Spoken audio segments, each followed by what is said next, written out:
Good morning student. कल की class में हमने देखा था कि फिजिक्स का सोसाइटी में क्या क्या कंट्रीब्यूशन है। हमने देखा था एग्रीकल्चर फील्ड में, केमिकल फील्ड में और मेडिकल फील्ड में और बहुत सारी सभी फील्ड में ऑलमोस्ट फिजिक्स का कंट्रीब्यूशन है। फिजिक्स के कंसेप्ट हर जगह काम में आते हैं।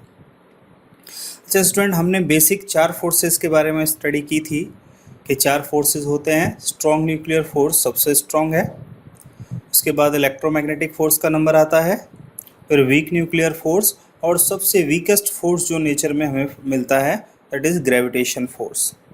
तो ये 4 फोर्सेस के बारे में स्टडी हमने की थी। अभी हम लोग चैप्टर 1 डिस्कस कर रहे हैं क्लास 11th का, और चैप्टर 1 में हम बेसिक साइंस और साइंस में कौन कौन से नेचर में कौन कौन से फोर्सेस होते हैं, नेचर में कौन कौन से कंजर्वेशन लॉज हैं, कंजर्वेशन लॉज के बारे में अब हम इस क्लास में स्टडी करेंगे।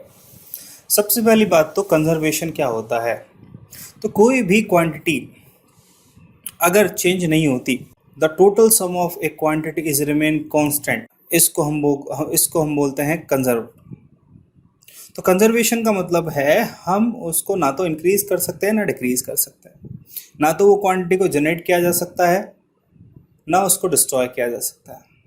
The total of that quantity, उस राशि का जो टोटल होगा, जो सम होगा, वो हमेशा कांस्टेंट रहेगा। अगर एक साइड इंक्रीज होगी तो दूसरी साइड डिक्रीज होना स्टार्ट कर देगी। इस तरह से हम लोग कंजर्वेशन की बात करते हैं। तो जैसे हमने पढ़े थे कि 4 तरह के फोर्सेस होते हैं नेचर में, इसी तरह से नेचर में कुछ ऐसी क्वांटिटीज़ हैं, कुछ ऐसी राशियां हैं जो कंजर्व होती हैं, नियत होती हैं। हिंदी में इसको बोलते हैं संरक्षण, तो संरक्षित रहती हैं।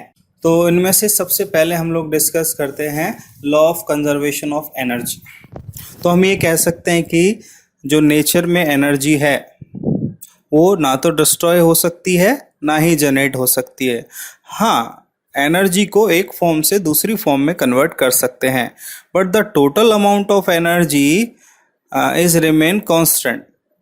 So we can say that the energy is conserved. यहाँ पे देखते हैं conservation of energy implies that energy can neither created nor destroyed, although it can be changed from one form.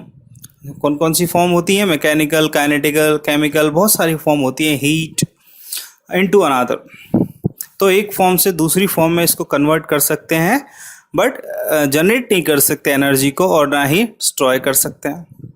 एक एग्जाम्पल से हम लोग देखते हैं कि अगर हमें बाइक चलानी है तो हमें बाइक के अंदर पेट्रोल डालना पड़ता है। तो पेट्रोल कुछ केमिकल प्रोसेस से मिलके बना होता है और पेट्रोल के पास केमिकल एनर्जी होती है। तो जब हम इंजन को स्टार्ट करते हैं तो बाइक का इंजन केमिकल एनर्जी को काइनेटिक एनर्जी में कन्वर्ट करना स्टार्ट कर देता है। सो धीरे धीरे पेट्रोल खत्म होता चला जाता है और बाइक में काइनेटिक एनर्जी प्रोड्यूस होती चली जाती है। सो एनर्जी को हम जनरेट नहीं कर सकते। हम क्या कर रहे हैं? पेट्रोल की काइनेटिक एनर्जी को कन्वर्ट कर रहे हैं, पेट्रोल की केमिकल एनर्जी को काइनेटिक एनर्जी में कन्वर्ट कर रहे हैं। अच्छा, पेट्रोल में जो केमिकल एनर्जी वो काइनेटिक एनर्जी में तो कन्वर्ट हो ही रही है, उसके साथ साथ कुछ हीट भी प्रोड्यूस करती है। ऐसा ही हम देखते हैं कि इलेक्ट्रिसिटी हमारे घरों में आती है, उसके पास इलेक्ट्रिकल एनर्जी है, हम उससे फैन चलाते हैं, इलेक्ट्रिकल एनर्जी काइनेटिक एनर्जी में कन्वर्ट हो जाती है। हम उससे बल्ब जलाते हैं, इलेक्ट्रिकल एनर्जी लाइट एनर्जी में कन्वर्ट हो जाती है। हम उससे हीटर से पानी गर्म करते हैं, हम देखते हैं इलेक्ट्रिकल एनर्जी हीट एनर्जी में कन्वर्ट हो जाती है। सो हम ये कह सकते हैं कि एनर्जी को एक फॉर्म से दूसरी फॉर्म में कन्वर्ट किया जा सकता है। हम सीधा एनर्जी को प्रोड्यूस नहीं कर सकते। तो हमारे पास अगर कोई दूसरी एनर्जी है तो उसको कन्वर्ट करके हम अपने काम की एनर्जी बना सकते हैं इन एन आइसोलेटेड सिस्टम। अच्छा, ये आइसोलेटेड सिस्टम क्या होता है? आइसोलेटेड का मतलब है सेपरेटेड, जो सराउंडिंग से सेपरेट होगा। मतलब अगर हमारे पास एक थर्मस है, थर्मस में क्या होता है? अगर हमने उसमें गर्म पानी भर दिया तो गर्म रहेगा और ठंडा भर दिया तो ठंडा रहेगा। तो हम उसको क्या बोल सकते हैं? Isolated system. मतलब के सराउंडिंग से उसका कनेक्शन कट हो जाता है। एक्सचेंज क्वांटिटी का सराउंडिंग के साथ नहीं हो सकता। अगर हम एक सिस्टम का, जैसे थर्मस एक सिस्टम है, तो उसमें ना तो कोई अमाउंट बाहर जा सकता है, ना बाहर से अंदर आ सकता है अगर एक बार पानी भर दिया तो, ना हीट बाहर जा सकती है ना अंदर आ सकती है। हालांकि थर्मस भी 100% आइसोलेटेड सिस्टम नहीं है, बट हम ये समझ सकते हैं कि आइसोलेटेड सिस्टम का मतलब है ऐसा सिस्टम जो सराउंडिंग से एक्सचेंज नहीं करता हो, जो सेपरेट हो एनवायरनमेंट से। सो आगे बढ़ते हैं। In an isolated system the sum of all forms of energy therefore remains constant. तो जितनी भी फॉर्म है एनर्जी की उन सब का टोटल क्या रहेगा, हमेशा कांस्टेंट। मान लो हमारे पास है 100 energy total, chemical energy, petrol के पास 100 जूल एनर्जी। तो हम क्या देखते हैं, बाइक जब चलती है आधा पेट्रोल खत्म हो गया तो 100 जूल एनर्जी रहेगी 50 जूल। तो हम क्या बोल सकते हैं, 100 जूल एनर्जी टोटल थी, 50 जूल अभी बची हुई है और 50 जूल किस में कन्वर्ट हो चुकी है, काइनेटिक एनर्जी में और हीट में। तो पहले कितनी थी टोटल, 100 जब बाइक खड़ी हुई थी, और अभी कितनी है, 50 केमिकल एनर्जी है और 50 काइनेटिक एनर्जी है। तो अभी भी टोटल कितना है, 100। तो हम ये बोल रहे हैं कि एक चीज कम होती चली जाएगी तो दूसरी बढ़ती जाएगी, धीरे धीरे और पेट्रोल एनर्जी, केमिकल एनर्जी कम होती चली जाएगी, काइनेटिक एनर्जी बढ़ती जाएगी। So the total sum of all forms of energy is remain constant. The total is constant. So we can say that the total amount of energy is remain conserved. For example, a falling body has a constant amount of energy. तो freely falling body की अगर बात करें तो अगर हम एक object को ऊपर से ड्रॉप करते हैं तो उसके पास अभी पोटेंशियल एनर्जी है, और जैसे जैसे हम वो नीचे की तरफ आता है उसकी पोटेंशियल एनर्जी कम होती चली जाती है और काइनेटिक एनर्जी बढ़ती चली जाती है। But the total amount of energy is remain constant, but the form of energy changes from potential to kinetic. तो पोटेंशियल एनर्जी काइनेटिक एनर्जी में कन्वर्ट होना स्टार्ट हो जाती है। According to theory of relativity energy and mass are equivalent. अच्छा, Einstein ने एक theory दी थी, थ्योरी ऑफ रिलेटिविटी, और उसके अकॉर्डिंग एनर्जी और मास एक दूसरे के इक्विवेलेंट होते हैं, और उन्होंने एक इक्वेशन दिया था E = mc²। E एनर्जी है, m mass and c velocity of light, प्रकाश का वेग। सो उन्होंने इससे बताया था कि मास को c is constant, 3 × 10⁸ meter per second. So c is constant, velocity of light is constant, so mass can be converted into energy और energy is converted into mass. तो उन्होंने बोला था कि जब अगर बहुत हाई वेलोसिटी पे कोई ऑब्जेक्ट मूव कर रहा है, कोई बॉडी मूव कर रही है, तो मास और एनर्जी एक दूसरे से इंटर रिलेटेड होते हैं। सो thus the rest mass of a body may be considered a form of potential energy, part of which can be converted into other form of energy. So potential energy can be converted into other form of energy like kinetic energy, sound energy, heat energy, etc. तो ये conservation of energy में basic आपको अगर question आए तो क्या लिखना है, कंजर्वेशन ऑफ एनर्जी में लिखना है energy neither be generated nor be destroyed, it can be converted one form to another form. The total sum of all the energy in the universe is remain constant. ये आपको लिखना है। अगला इसमें हम देखते हैं कि कुछ प्रिंसिपल है, फंडामेंटल प्रिंसिपल आगे हम पढ़ेंगे। कंजर्वेशन ऑफ मोमेंटम क्या होता है। सो कंजर्वेशन ऑफ एनर्जी में आइंस्टीन ने जो इक्वेशन दिया था, मास एनर्जी को रिलेट किया था, that is equals to E = mc²। और ये कंजर्वेशन ऑफ एनर्जी से हम मैकेनिक्स के प्रॉब्लम्स को सॉल्व कर सकते हैं। हम क्लास 11th में बहुत सारे प्रॉब्लम्स यहाँ से सॉल्व करेंगे टोटल एनर्जी को कांस्टेंट मान के, और इसी तरह से अगर एक्सटर्नल फोर्स कहीं अप्लाई हो रहा है तो वर्क एनर्जी प्रिंसिपल हम लोग यहाँ स्टडी करते हैं। सो वर्क एनर्जी प्रिंसिपल क्या होता है, the change in kinetic energy is equal to work done by a body. और conservation of energy shows up in many form in its role as a fundamental principle. So ये एक basic principle है nature में, total energy हमेशा conserve रहेगी। अब next conservation law पे हम लोग चलते हैं, law of conservation of linear momentum. तो पहली बात तो ये है कि लीनियर मोमेंटम क्या होता है। तो लीनियर मोमेंटम एक फिजिकल क्वांटिटी है और लीनियर मोमेंटम को हम P से रिप्रेजेंट करते हैं।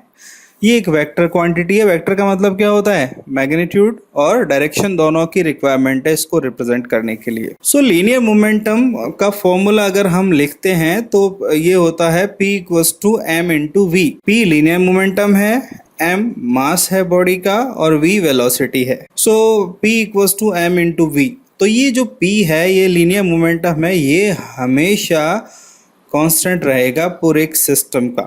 एक आइसोलेटेड सिस्टम का लीनियर मोमेंटम हमेशा क्या रहेगा? कांस्टेंट।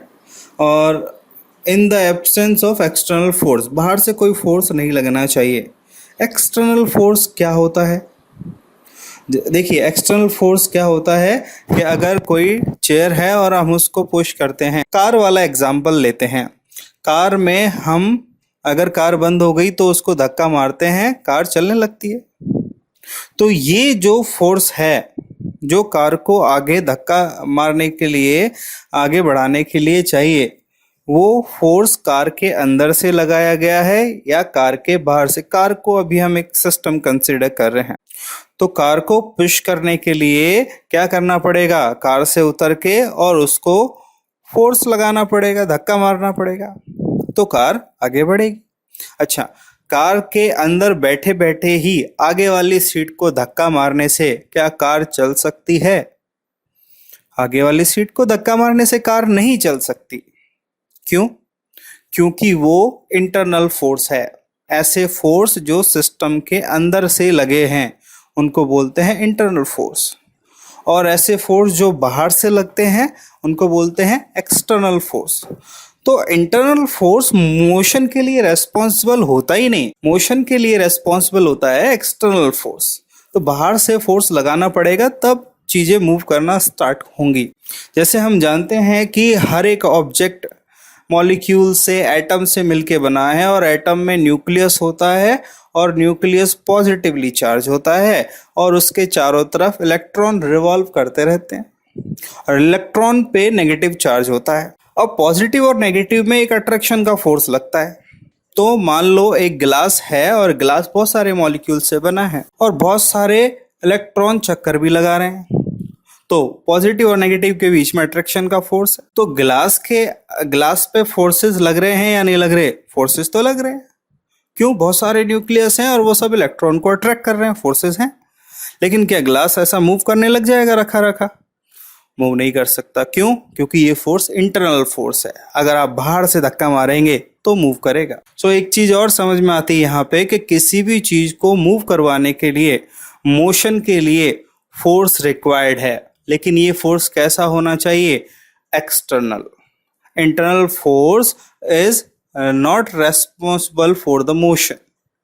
इंटरनल फोर्स से मोशन पॉसिबल नहीं है। तो हम यहाँ पे एक्सटर्नल फोर्स की बात कर रहे हैं। तो फिर से इसको स्टडी करते हैं। There are no external forces, so momentum is always conserved. तो अगर कहीं पे किसी बॉडी पे एक्सटर्नल फोर्स नहीं लग रहा है तो उसका लीनियर मोमेंटम क्या रहेगा? कंजर्व्ड। m इंटू वी का मल्टीप्लीकेशन क्या रहेगा? कंजर्व्ड। अच्छा, एक एग्जांपल से हम लोग इसको डिस्कस करते हैं। मान लो एक साइकिल है और साइकिल को ओवर ब्रिज के ऊपर चढ़ा रहे हैं। अब साइकिल पे 3 लोग बैठे हैं, एक चलाने वाला, 2 और बैठे हैं।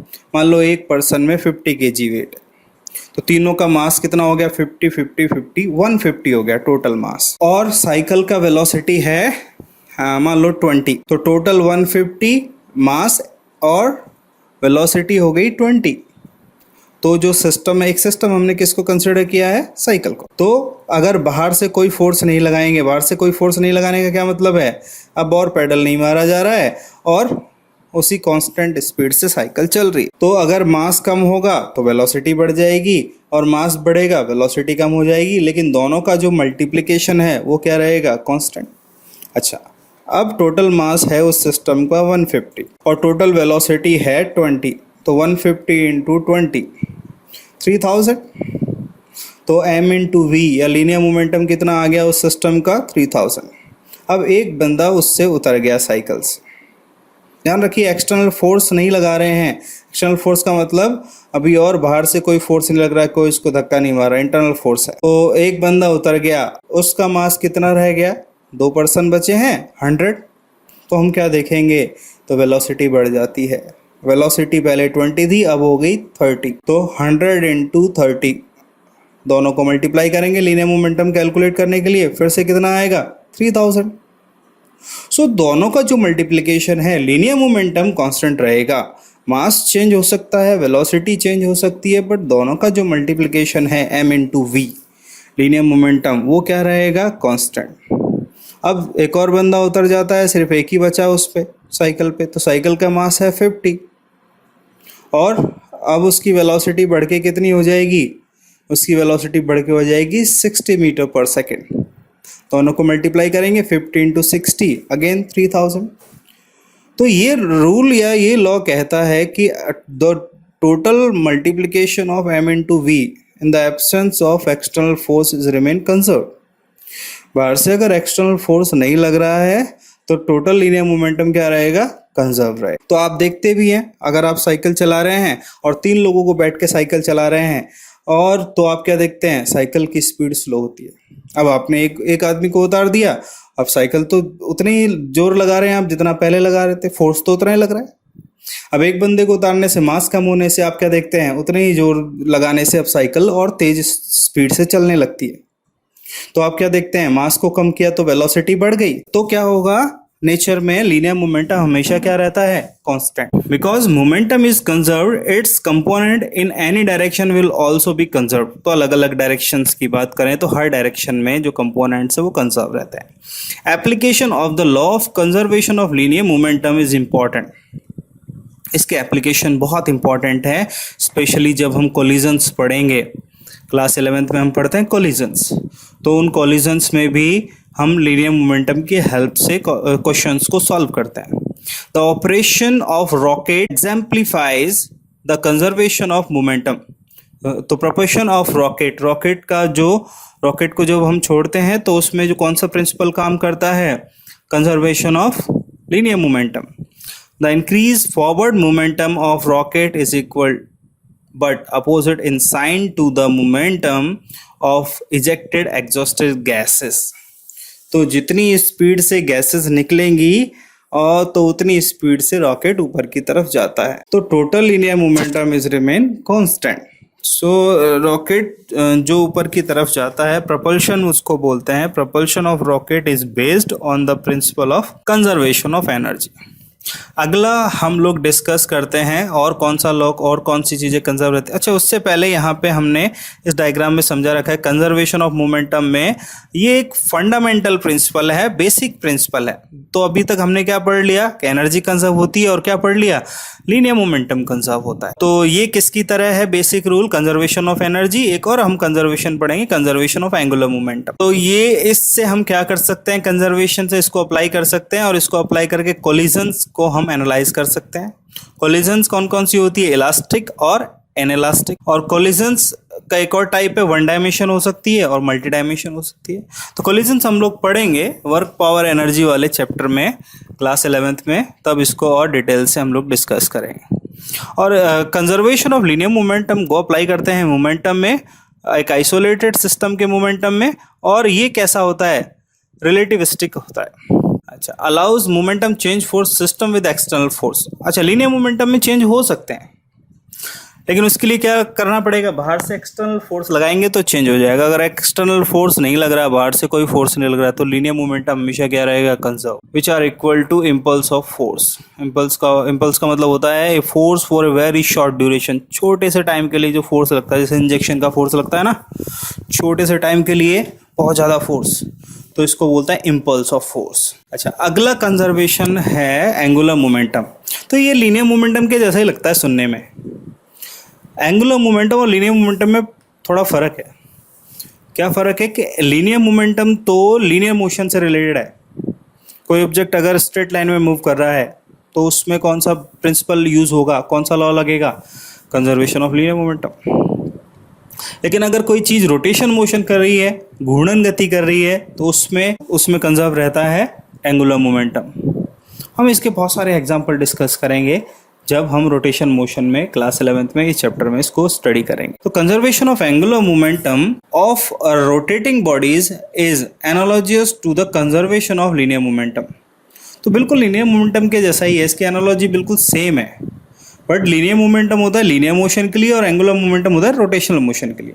सो angular momentum is a vector quantity. ये भी कैसा क्वांटिटी है? वेक्टर. लीनियर मोमेंटम भी वेक्टर था. whose conservation expresses the law that a body or a system that is rotating continuous. अगर कोई बॉडी कोई सिस्टम कंटिन्यूसली रोटेट कर रहा है, rotating continuous to rotate at the same rate unless a twisting force called a torque is applied to it. तो इसको simple language में हम डिस्कस कह सकते हैं कि अगर किसी बॉडी कोई रोटेटिंग बॉडी है तो उसका एंगुलर मोमेंटम हमेशा कांस्टेंट रहेगा, कंजर्व रहेगा, जब तक कि बाहर से कोई एक्सटर्नल टॉर्क नहीं लग रहा है. टॉर्क क्या होता है? अच्छा, फोर्स से किसी बॉडी को हम मूव करवाते हैं, लीनियर मोशन प्रोड्यूस करते हैं. टॉर्क अगर किसी चीज़ को घुमाना है तो घुमाने के लिए फोर्स की जगह हम दूसरी क्वांटिटी यूज़ करते हैं, उसको बोलते हैं टॉर्क. तो अगर किसी घूमती हुई वस्तु पे, अगर किसी घूमती हुई बॉडी पे टॉर्क जीरो है तो उसका लीनियर मोमेंटम उसका एंगुलर मोमेंटम हमेशा क्या रहेगा? कंजर्व. तो सेम उसके जैसा ही है. उसमें क्या था कि लीनियर मोमेंटम कांस्टेंट रहेगा. कब? जब एक्सटर्नल फोर्स जीरो है. यहाँ पे क्या है?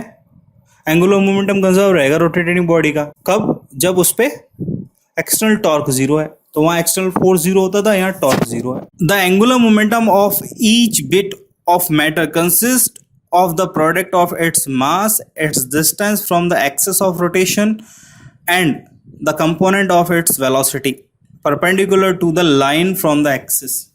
तो लीनियर मोमेंटम का यहाँ फॉर्मूला का डेफिनेशन बताया है. फॉर्मूला के लीनियर मोमेंटम को होता है एल से रिप्रेजेंट करते हैं और ये होता है एम वी आर. तो ये किस किस का प्रोडक्ट होता है? Mass, distance from the axis, R rotational radius and velocity. L equals to M V R. तो इसके बहुत सारे एग्जाम्पल्स हैं, हम लोग डिस्कस करेंगे रोटेशन मोशन में. इंटरेस्टिंग एग्जाम्पल्स हैं इसके. अच्छा, इसको भी अगर हम बात करें कंजर्वेशन ऑफ एंगुलर मोमेंटम, ये भी conservation of energy, conservation of linear momentum की तरह एक बेसिक फंडामेंटल प्रिंसिपल है. इसका मतलब अगर टॉर्क जीरो है तो किसी भी घूमती हुई, किसी भी रोटेटिंग ऑब्जेक्ट का एंगुलर मोमेंटम हमेशा कंजर्व रहेगा. और इसको अप्लाई करते हैं एंगुलर मोमेंटम कैलकुलेट करने के लिए आइसोलेटेड सिस्टम का. और इसको रोटेटिंग ऑब्जेक्ट को एनालाइज करते हैं. Gyroscopic motion. जायरोस्कोपिक मोशन का क्या मतलब है? जायरेशन का मतलब होता है रोटेशन. जायरोस्कोपिक मोशन का है कि अगर कोई भी ऑब्जेक्ट अपनी एक्सिस पे रोटेट कर रहा है तो इसको बोलते हैं, जैसे अर्थ है अपनी एक्सिस पे रोटेट कर रही है, इसको बोलेंगे जायरोस्कोपिक मोशन. और अर्थ अगर सन के चारों तरफ एक ऑर्बिट में रिवॉल्व कर रही है तो इसको ऑर्बिट्स में रोटेशन बोलते हैं. तो ऑर्बिट में रोटेशन को भी स्टडी कर सकते हैं और जायरोस्कोपिक मोशन को भी स्टडी कर सकते हैं. अच्छा, कंजर्वेशन ऑफ एंगुलर मोमेंटम कुछ वेक्टर प्रॉपर्टीज को इन्वॉल्व करता है. मतलब एंगुलर मोमेंटम में टॉर्क होना चाहिए और प्रिसिजन होना चाहिए. प्रिसिजन होता है the perpendicular distance from the point of rotation. Law of conservation of मास. देखिए, बेसिकली मास स्ट्रिक्टली हम लोग बोलें तो मास कंजर्व नहीं होता. दुनिया में, नेचर में 4 चीज़ें कंजर्व हैं: energy, linear momentum, angular momentum और चार्ज. आइंस्टीन ने एक कंसेप्ट दिया था थ्योरी ऑफ रिलेटिविटी, और उसके अकॉर्डिंग उन्होंने एनर्जी और मास को एक दूसरे से रिलेट किया था, E=mc². और उन्होंने बोला, उसके बाद ये बोला गया कि मास कंजर्व नहीं होता, it can converted into energy में कन्वर्ट किया जा सकता है. So conservation of mass implies that matter can be neither created nor be destroyed. इसके अकॉर्डिंग ये बोला जाता है कि कोई भी मैटर है, कोई भी वस्तु है, उसको ना तो कोई भी द्रव्यमान है तो उसको ना तो हम उत्पन्न कर सकते हैं, ना उसको डिस्ट्रॉय कर सकते हैं, ना उसको नष्ट कर सकते हैं. That is processes that change the physical or chemical properties of substances within an isolated system. तो physical और chemical properties जो change होती है किसी process में, जैसे liquid को गैस में convert कर रहे हैं हम लोग, तो leave the total mass unchanged. तो ये जो process है इसमें जो total mass है वो unchanged रहेगा. जितना हमारे पास आइस है ना उतना ही वाटर बनेगा, मास में फ़र्क नहीं आएगा. लेकिन यहाँ देखिए, strictly speaking mass is not a conserved quantity. तो मास कंजर्व नहीं होता. However, except in nuclear reaction the conversion of rest mass into other form of mass energy is so small that to a high degree of precision rest mass may be thought of as conserve. अच्छा, इसमें जैसे nuclear reactions होती हैं तो उसमें जो मास है वो थोड़ा रिड्यूस हो जाता है। तो बहुत हाई प्रिसीजन लें, बहुत ध्यान से देखें तो थोड़ा सा मास में चेंजेस आता है। अगर उसको नेग्लेक्ट कर दें तो हम मास को कंजर्व मान सकते हैं, लेकिन ऐसा नहीं कह सकते कि मास कंजर्व होगा ही। जैसे किसी से हमें रुपये लेने हैं और अगर वो हमें 9,999 रुपये दे देता है, हम कहें जो छोड़ दो यार, 1 रुपये का कोई फर्क नहीं पड़ता। अगर लेकिन हाईली प्रिसीजन देखें, प्रिसीजन का मतलब अगर हम प्रिसाइज देखें, प्रिसाइज का मतलब ये है कि उसने 1 रुपया कम दिया है, एग्जैक्टली उतने नहीं दिए जितने होने चाहिए। तो लेकिन हम इग्नोर कर सकते हैं कि 10,000 में 1 रुपये का कुछ खास फर्क पड़ता नहीं है। तो अगर थोड़े से मास को इग्नोर कर दें, क्योंकि न्यूक्लियर रिएक्शंस में क्या होता है, थोड़ा सा मास एनर्जी में कन्वर्ट हो जाता है, तो अगर उसको इग्नोर कर दें तो मास को कंजर्व मान सकते हैं। लेकिन इसका मतलब ये नहीं कि हम ये कहते हैं कि मास हमेशा कंजर्व होता है, नो। तो फिर से याद कर लेंगे, दुनिया में 4 चीज़ें कंजर्व होंगी। एनर्जी कंजर्व होगी, total energy, linear momentum conserve रहेगा, एंगुलर मोमेंटम कंजर्व रहेगा और चार्ज कंजर्व रहेगा। ठीक है, तो अगला हम देखते हैं कंजर्वेशन ऑफ चार्ज। तो चार्ज का कंजर्वेशन भी वैसा ही है जैसे एनर्जी का था। चार्ज को हम ना तो जनरेट कर सकते हैं और ना डिस्ट्रॉय कर सकते हैं। इसको भी एक बॉडी से दूसरी बॉडी पे ट्रांसफर कर सकते हैं। तो इसको कैसे लिखेंगे? Charge neither be generated nor be destroy, it can be transfer from one body to another body. Charge को ना तो उत्पन्न किया जा सकता है ना ही नष्ट किया जा सकता है। इसको एक वस्तु से दूसरी वस्तु पर स्थानांतरित किया जा सकता है। अब जैसे इसको एक एग्जाम्पल से समझते हैं। तो हमारे पास 2 ऑब्जेक्ट हैं। तो दोनों का जो हमारे सिस्टम में कितने ऑब्जेक्ट हैं? 2। दोनों पे हमने बेसिकली जितने भी ऑब्जेक्ट हैं वो सब न्यूट्रल होते हैं। न्यूट्रल का मतलब है जितने प्रोटॉन है, जितना पॉजिटिव चार्ज है न्यूक्लियस में, उतने ही इलेक्ट्रॉन चक्कर लगा रहे हैं। तो जो टोटल चार्ज है उस बॉडी का वो कितना होता है? 0, क्योंकि जितना पॉजिटिव है उतना ही नेगेटिव है। तो टोटल करेंगे +5 -5, तो दोनों का ऐड करेंगे तो कितना आएगा? 0। अच्छा, 2 ऑब्जेक्ट है, दोनों का टोटल चार्ज अभी कितना है? 0। अच्छा, हमने किसी प्रोसेस के थ्रू एक बॉडी से दूसरी बॉडी पे 5 इलेक्ट्रॉन ट्रांसफ़र कर दिए, तो जिससे इलेक्ट्रॉन निकले हैं वो तो हो जाएगा पॉजिटिव +5, और जिस पे 5 इलेक्ट्रॉन गए हैं वो हो जाएगा -5। तो पहले दोनों पे चार्ज कितना था? 0 0, टोटल था 0। अभी इस पे कितना है? +5, और इस पे कितना है? -5। तो टोटल चार्ज अभी भी कितना है? +5 -5 को जोड़ो, कितना आ गया? 0। तो पहले कितना था? 0, और बाद में भी कितना है? 0। तो चार्ज को क्या हम जनरेट कर सकते हैं? नहीं। डिस्ट्रॉय कर सकते हैं? नहीं कर सकते। क्या कर सकते हैं? एक बॉडी से दूसरी बॉडी पे ट्रांसफर कर सकते हैं, लेकिन उस केस में भी जो टोटल चार्ज है दैट इज रिमेन कांस्टेंट, वो चेंज नहीं होगा। तो इसका मतलब the total charge of a body is remain constant, of a system is remain constant. अच्छा, conservation of charge states that the total amount of electric charge in a system does not change with time. Total charge change नहीं होता। At a sub atomic level charge particle can be created but always in pairs. Create कर सकते हैं but कैसे होंगे? Pairs में। अगर एक पॉजिटिव चार्ज क्रिएट होगा तो उसके साथ साथ एक नेगेटिव चार्ज भी क्रिएट हो जाएगा, तो जो टोटल चार्ज है वो चेंज नहीं होगा। So that the total amount of charge always remain constant. In particles physics other conservation law apply to certain properties of nuclear particles such as baryon numbers, lepton numbers, and strangeness. Such laws apply in addition to those of mass, energy, and momentum encountered in everyday life and may be thought of as analogous to the conservation of electric charge. सो ये बहुत सारी practical problems में हम इन conservation laws को apply करते हैं और ये बहुत ही बेनिफिशियल हैं। इनके थ्रू हम लोग बहुत सारे क्वेश्चन सॉल्व कर सकते हैं। हम इन सब कंजर्वेशन लॉज को चैप्टर्स में जैसे जैसे चैप्टर्स में आएंगे वैसे वैसे स्टडी करते हैं। अब टोटल 4 कंजर्वेशन लॉ हो गए, इनमें से हम 3 को स्टडी करेंगे क्लास 11th में और 1 को स्टडी करते हैं क्लास 12th में। तो conservation of energy, conservation of linear momentum, conservation of angular momentum, ये 3 कंजर्वेशन लॉ को हम स्टडी करेंगे 11th में, और कंजर्वेशन ऑफ चार्ज को हम लोग स्टडी करते हैं क्लास 12th में।